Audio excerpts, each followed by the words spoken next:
নমস্কার বন্ধুরা, কুমকুমের কথকথায় আপনাদের স্বাগত। আমি কুমকুম স্বরচিত গল্প শোনাবো। গল্পের নাম শুককুলি।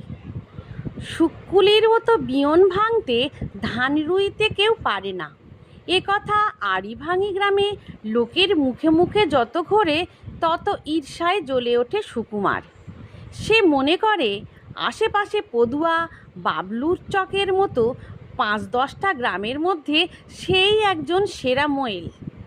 মই ছাড়া প্রতিযোগিতায় সে অনেক পুরস্কার যেমন পেয়েছে, তেমনি ননিফনি গুপি সুবলদের চাইতেও ভালো চাষের কাজকর্ম করতে পারে।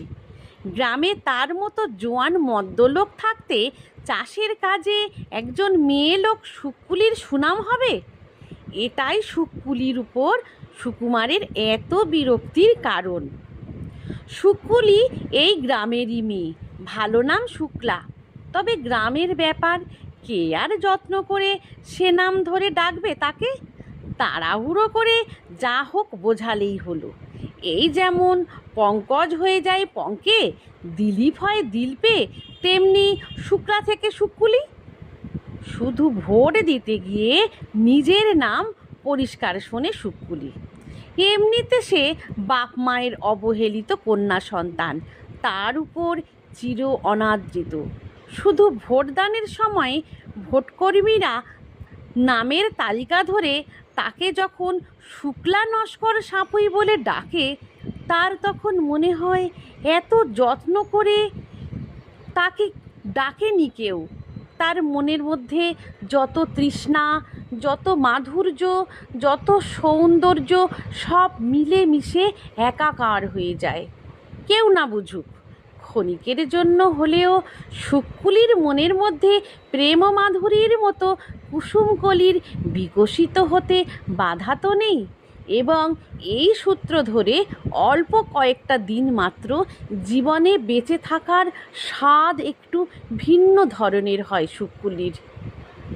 অন্য সময়ে সে সম্পূর্ণ একা, নিঃসঙ্গ। শুককুলি স্বামী পরিত্যক্তা।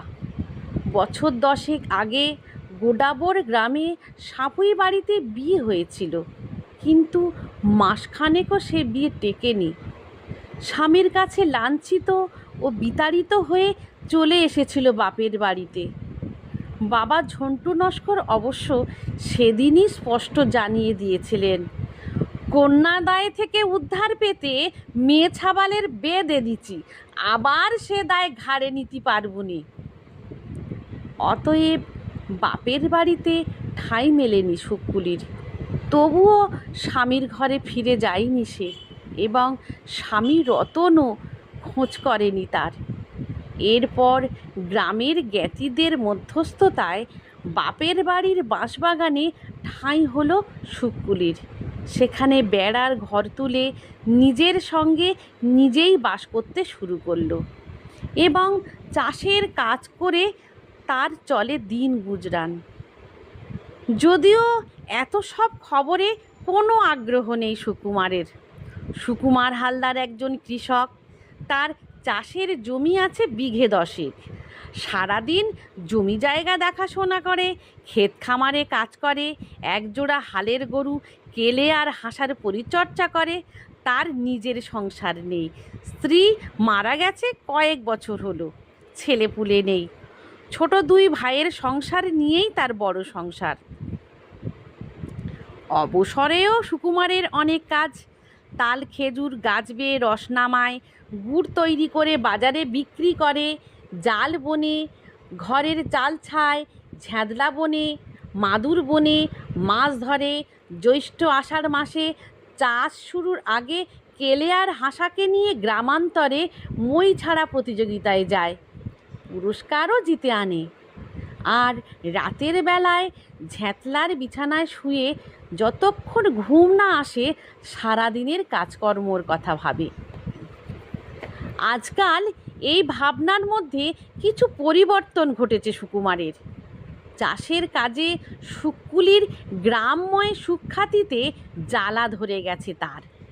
কথাটা জানিয়ে সুবলকে বলল, এবার কোন দিন শুনবি ছাগল দিয়ে দামন মারা হচ্ছে আর মেয়ে লোকে হাল চষতেছে।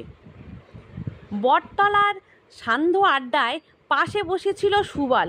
সে বলল, ঠিক বলেছিস, মেয়ে লোকে চাষের গুরুত্বপূর্ণ কাজে নামলি গ্রামে আমাদের মতো মদ্যদের মর্যাদা বলে কিছু থাকবে নে। একটু দূরে ছিল ননি। ননি ভক্ত মানুষ। অতি সম্প্রতি কোনো এক গুরুর কাছে দীক্ষা নিয়ে গলায় হরিনামের মালা ধারণ করেছে। এদের কথাগুলো কানে যেতে বিজ্ঞের মতো মাথা নেড়ে বলল, না না, এসব খুব হালকা চালে নিলি হবে নে। আমার গুরু পেরায় বলে, সংসারে মেয়েদের সবসময় দইমে রাখতে হবে, জব্দে রাখতে হবে, তাতেই সংসারে শান্তি আসে। সুবল বলল, এই জন্যই তো বলতেছি, মদ্যলোক হয়ে মদ্যলোকের কাছে হেরে গেলি তেবু মান থাকে, কিন্তু মেয়ে লোকের কাছে হারলি, ভাবতে পারো? এসব কথায় অতি উৎসাহ নিয়ে সুকুমার বলল, কিছু একটা কর না ভাই, ভালোই রুইতে পারে বলে শুকুলির দেমাক আর সহ্য হচ্ছে না। পরে সুবল ননীরা চলে গেলে সুকুমার মনে মনে ভাবল, শুকুলিকে কত নাকাল ও অপ্রস্তুত করে গ্রামের লোকের কাছে কত রকমভাবে হাস্যাস্পদ করে তোলা যায়। আষাঢ় মাসের বেলা, দিন যেন আর শেষ হয় না।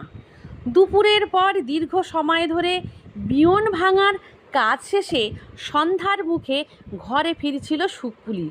পথে সুকুমারকে দেখল, তার দিকে প্রখর দৃষ্টিতে তাকিয়ে আছে। কিছুটা দূর থেকে হাঁক দিল, কিছু বলবে নাকি ও সুকুমার দা? প্রাক বর্ষার বৃষ্টি আর ভ্যাপসা রোদে গরমে বারবারন্ত কচি ঘাসে ভরা বাদায় হালের গরু দুটোকে চড়িয়ে ঘরে ফিরছিল সুকুমার। পথে শুকুলির কথায় অন্যদিকে মুখ ঘুরিয়ে বলল, শুকুলি, একটা কাজ করবি? কি কাজ গো? আমাদের গ্রামে রোয়ার প্রতিযোগিতা হবে, তুই সেখানে থাকবি। রোয়ার প্রতিযোগিতা আবার হয় নাকি? কোনো দিন শুনিনি তো। মই ছাড়ার প্রতিযোগিতা হতে পারলে রোয়ার প্রতিযোগিতা হবে না কেন? এতদিন হয়নি, এবার হবে। তুই থাকবি তো? একগাল হেসে শুকুলি বলল, মদ্য নোকেদের সাথে আমি প্রতিযোগিতায় নামবো? নোকে হাসবে যে। সুকুমার গোমসা মুখে তাকালো শুকুলির দিকে। শুকুলির বাবার জমি জায়গা আছে অনেক, চাইলে স্বামী পরিত্যক্তা মেয়েটিকে ব্যবস্থা কিছু একটা করতে পারতেন, কিন্তু তিনি তা করেননি। শুকুলির জায়গায় অন্য কোনো মেয়ে থাকলে হয়তো এতদিনে অভিমানে মরেই যেত। সেদিক দিয়ে শুকুলির দৃঢ়চিতা। চাষবাসের কাজ শিখে সে এখন গ্রামের জোয়ান মদ্যদের প্রতিদ্বন্দ্বী হয়ে উঠেছে। সুকুমার বলল, চাষের কাজ তো তুই ভালোই শিখেছিস, আজকাল ডান দিক থেকে রুইতেছিস। ধান রোপণ দক্ষ চাষির কাজ, কঠোর পরিশ্রমেরও কাজ। প্রখর রোদ গরমে জলকাদায় ঘন্টার পর ঘন্টা ধরে হাঁটু ভাঁজ করে সামনে ঝুঁকে বাম উরুর ওপর ধানের চারার আঁটি রেখে বাঁ হাতের কুনুই দিয়ে সামলে রাখতে হয় এবং বাম হাতের মুঠোয় একগুচ্ছ ধানের চারা রাখতে হয়। এরপর ডান হাতের কাজ করে যেতে হবে, অর্থাৎ বাম হাতের মুঠো থেকে বীজতলা নিয়ে জলকাদায় পুঁতে দিতে হবে। এইভাবে বীজতলা পুঁততে পুঁততে চলাকে রোপণ কাজ বলে। এই চলা অবশ্য সামনের দিকে নয়, পিছন দিকে, এবং ডান দিক থেকে রোপণ কাজের শুরু হওয়ার কারণে যিনি ডান দিকে থাকেন তাকে সব সময় বেশি দক্ষ হতে হয়। এক কথায় একজন নেতা যেমন দল পরিচালনা করেন, ধানের বীজতলা রোপণ কাজেও যিনি ডান দিকে থাকেন তাকে সবাই অনুসরণ করে চলে। এ কারণে ডান দিকের রোপণকারীকে বাকিরা সম্ভ্রমের চোখে দেখে। সুকুমার একটু থেমে আবার জানতে চাইল, কিরে, প্রতিযোগিতায় থাকবি তো? নীরবতা ভেঙে উদাসীন গলায় সুকুলি বলল, দেখি, চিন্তা ভাবনা করে। সেদিন ভোররাতে ঘুম ভেঙে সুকুলি বসে আছে তার কুঁড়ে ঘরে। বাঁশ বাগানে হাজারো ঝিঝি পোকার ঐক্যতান, তার মধ্যে আছে শিয়ালের দাপাদাপি। এসব অবশ্য সুকুলির গা শোয়া। এই কিছুদিন আগে পাড়ার ছোঁড়ারা এসেছিল তাকে ভূতের ভয় দেখাতে। প্রতিদিনের মতো সুকুলিও সেদিন রাঁধতে বসেছিল সাঁঝবেলায়। তপ্ত তেলে মাছের পিসটাকে খুন্তি দিয়ে নিপুণ হাতে সবেমাত্র উল্টে দিয়েছিল, অমনি কোথা থেকে একটা হাত তার সামনে চলে এসেছিল, সঙ্গে নাকি সুরে কথা, এই একটা মাছ দিবি? তৎক্ষণাৎ এই নে বলে সেই পাতা হাতের উপর সুকুলি চেপে ধরেছিল গরম তেলে ডোবানো, নুন লঙ্কা হলুদ গুঁড়ো মাখানো লোহার খুন্তিখানা। তাতেই ভূত বাবাজির ত্রাহি ত্রাহি অবস্থা। এদিকে মজা দেখতে আসা ভূতের সঙ্গীরাও সব পগার পার। শেষে সুকুলিকেই এগিয়ে আসতে হয়েছিল ভূতকে চিকিৎসার ব্যবস্থা করতে। আঁধার রাতে একলা ঘরে বসে সুকুলি চেয়ে থাকে বাঁশবাগানের প্রান্তে এক গৃহস্থের ঘরের দিকে, যেখান থেকে মৃদু আলো দেখা যাচ্ছে। বাড়িটি সুকুলির বাপের ঘর। বাঁশবন থেকে তার দূরত্ব কতটুকু? মেরে কেটে 2-2.5 মিনিটের হাঁটা পথ হবে। তবুও অনেক দূর, যেখানে সে হয়তো কোনো দিনও পৌঁছতে পারবে না। সুকুলি শুনেছে তার ছোট ভাজের ফুটফুটে এক খোকা হয়েছে। সে এখন আতুর ঘরে। এ আলো নিশ্চয়ই ওই ঘরের হবে। সময় কত তাড়াতাড়ি শেষ হয়ে গেল। নিঃশ্বাস ফেলল সুকুলি। আজন্মকাল যে বাড়িটি ছিল তার নিশ্চিন্ত আশ্রয়স্থল, যেখানে তার চিরপরিচিত নিকট আপনজনেরা থাকে, সেখানে থেকে সুকুলি এখন অনেক দূরে। এখন সেখানে তার প্রবেশ এক নিষেধ। ছোটবেলায় যে বাঁশবনের দিকে তাকাতে ভয় পেত, সেখানেই এখন তার আশ্রয়। সুকুলির বাপের বাড়ির অধিকার তার বাবা নিজেই কেড়ে নিয়েছেন। স্বামীর ঘর করেনি সুকুলি, এই অপরাধে তাকে ত্যায্য করেছেন, এবং ভাইরাও বাবার পথ অনুসরণ করেছে। নিঃশ্বাস ফেলল সুকুলি। কত তাড়াতাড়ি সব ভুলে যেতে পারে সবাই। আর স্বামীর ঘর? সুকুলি তখন নবযুবতী, সদ্য ফুটে ওঠা ফুল। স্বামীর ঘরে যাওয়ার আগে ভেবেছিল সেখানে প্রতিদিন চাঁদ উঠবে, কোকিল গান গাইবে, মৌমাছি গুনগুনিয়ে যাবে। তা নয়, অদ্ভুত এক শীতলতা। বাসর ঘরেই লেগেছিল খটকা। মাঙ্গলিক অনুষ্ঠান শেষ না হতেই তাকে নামতে হয়েছিল তীব্র প্রতিদ্বন্দ্বিতায়। স্বামীরই ঘনিষ্ঠ বন্ধু, সবাই তাকে ডাকে খাঁদা। সুকুলিও কোনোভাবে সহ্য করতে পারত না তাকে। স্বামীকে নিয়েই তার সাথে চলল দড়ি টানাটানি। মাঝখান থেকে খাঁদাই জিতে নিল তার স্বামীকে। পরাজিত সুকুলি এরপর বিতাড়িত হলো স্বামীর ঘর থেকে। গ্রামের জ্ঞাতি ভাজেরা আজও বুঝিয়ে বলে, যা সুকুলি যা, সৌরভারী ফিরে যা, কি আর করবি বল, তোর ভাতার আজও বে করেনি। সুকুলি তাদের বোঝাতে পারেনি খাঁদাকে নিয়ে খুব সুখেই আছে তার বর। আজ শ্রাবণের ভরা মরশুমে ধলের বাদায় হবে ধান রোপণ প্রতিযোগিতা। তাই দর্শনার্থী গ্রামের মানুষ সবাই ভিড় করে দাঁড়িয়েছে পাকা রাস্তার উপর, যেখানে থেকে খুব খুব সহজে দেখা যাবে এবং ভিড়ের এই সুযোগ নিয়ে কয়েকজন গ্রামবাসী ঘুগনি চপফুলুরির দোকানও দিয়ে বসেছে। ভরা বর্ষার জল থই থই বাদায় প্রতিযোগিতা হবে। সবাই নেমেছে ধুতিতে মাল কোচা বেঁধে। একা মেয়ে মানুষ শুকুলি নেমেছে শাড়িতে গাছ কোমর বেঁধে। প্রতিযোগিতায় সুবল হয়েছে পরিচালক, তার নির্দেশে শুরু হলো প্রতিযোগিতা। টপাটপ 20 তলা রোপণ শুরু করে প্রতিযোগিতা। সুবলের তীক্ষ্ণ নজর সমস্ত প্রতিযোগীর দিকেই। ধানের 20 তলা রোপণ খুব সহজ কাজ নয়, এর নিয়ম আছে। ভালো ফসল পেতে উর্বর মাটি, পর্যাপ্ত জলের পাশাপাশি একজন দক্ষ কৃষকের পরিশ্রমেরও অবদান কম নয়। জল কাদায় এলোমেলো ইচ্ছেমতো 20 তলার রোপণ করা যায় না। সারিবদ্ধ নির্দিষ্ট সমদূরত্ব হওয়া চাই এবং সেই দূরত্ব মাপার কোনো ফিতে কৃষকের কাছে থাকে না। কোনো প্রতিযোগী তাড়াহুড়ো করতে গিয়ে 20 তলা ভালো করে পোঁতা হয়নি, জলের উপরে 20 তলার গোড়া শুদ্ধ ভেসে উঠেছে।